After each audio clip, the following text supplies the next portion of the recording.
تو حج کے ٹائم پہ باہر سے لوگ آتے تھے مکہ، کچھ لوگ ٹریڈ کرنے، کچھ طواف کرنے.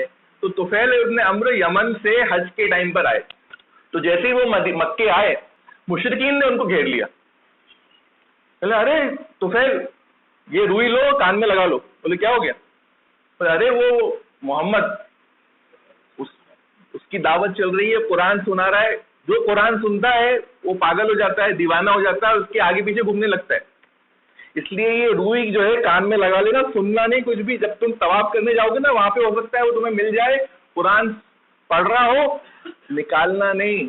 جیسے ہی نکال لیا اگر تو تم دیوانے ہو جاؤ گے، اس کے جن آ جائے گا تمہارے اوپر اور بالکل اس کے آگے پیچھے گھومنے لگو گے. تو پھر نے کہا کون محمد؟ وہی جو الصادق الامین، وہ سچا انسان جو کبھی جھوٹ نہیں بولتا، جو کسی امانت میں خیانت نہیں کرتا، اسی کی بات کر رہے تو؟ ہاں اسی کی بات کر رہے ہیں، لیکن اب یہ نیا کلام آ گیا اس کے پاس، اب الگ بات ہے، وہ سب چھوڑ دو. صادق الامین تم یہ بات جو ہے اس کا کلام تمہیں سننا نہیں. اب تو پھر خود ایک پوئٹ تھے، خود ایک شاعر تھے بہت بڑے. تو پھر نے کہا ٹھیک ہے اب تم ایسا کہہ رہے ہو تو میں نہیں سنوں گا.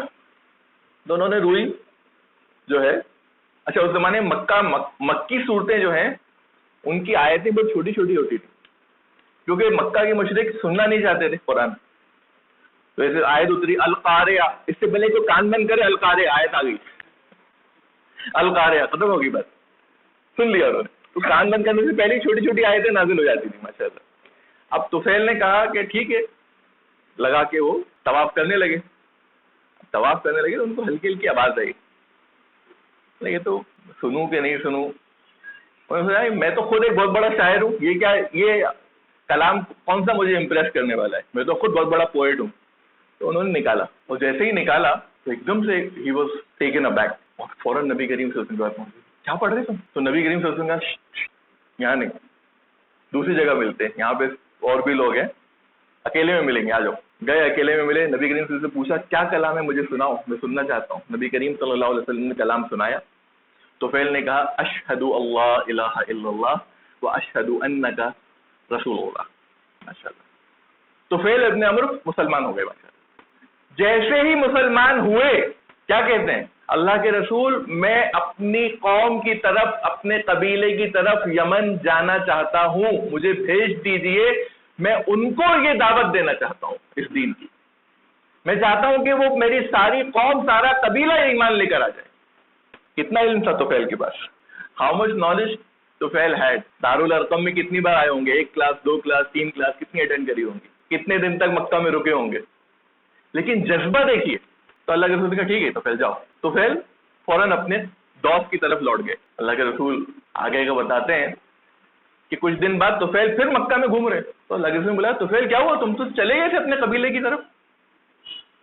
بولا اللہ کے رسول پوچھیے مت، اتنی ڈھیٹ قوم ہے میری، میں نے دعوت دی آپ کی لیکن ایک انسان بھی ماننے کو تیار نہیں ہے. اے اللہ کے رسول دعا کیجیے، بد دعا کریے میری قوم کے لیے کہ اللہ تعالیٰ میری قوم کو ہلاک کر دے، برباد کر دے. تو اللہ کے رسول نے ہاتھ اٹھا لیے. صحابہ نے کہا اب تو دوست کی تو چھٹی ہو گئی، دوست تو گئے، برباد ہو گئی دوست. وہ قبیلہ جو ہے طفیل کا اب تو وہ برباد ہوا. اللہ کے رسول نے ہاتھ اٹھا لیے. اللہ کے رسول نے ہاتھ اٹھائے اور کیا کہا؟ اے اللہ دوست کو ہدایت دے دیجیے. بد دعا نہیں گئی، کیا کرا؟ اے اللہ دوست کو ہدایت دے دیجیے. اور پھر طفیل سے کہا کہ طفیل تم جلدی کر رہے ہو، تھوڑا صبر کرو، اپنے لوگوں کے ساتھ تھوڑا صبر کرو، واپس جاؤ اور صبر کے ساتھ دعوت دو. طفیل نے کہا ٹھیک ہے اللہ کے رسول. چلے گئے. 8-9 سال 10 سال تک طفیل کا پتہ ہی نہیں کہاں ہے. طفیل غائب ہو گئے. 10 سال کے بعد تقریباً مدینے میں طفیل دکھائی دیے اللہ کے رسول. ارے طفیل 10 سال بعد، اور دیکھا تو طفیل اکیلے نہیں ہیں، ان کے ساتھ بہت سارے لوگ ہیں. اور طفیل کیا ہوا؟ پھر اللہ کے رسول پوری کی پوری ٹرائب، پورا کا پورا قبیلہ مسلمان ہو گیا. ماشاءاللہ سبحان اللہ.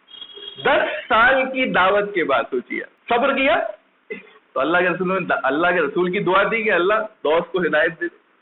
اور 8-9 سال کی 10 سال کی دعوت میں پورا کا پورا قبیلہ ماشاءاللہ ایمان لے کر آ گیا. الحمدللہ.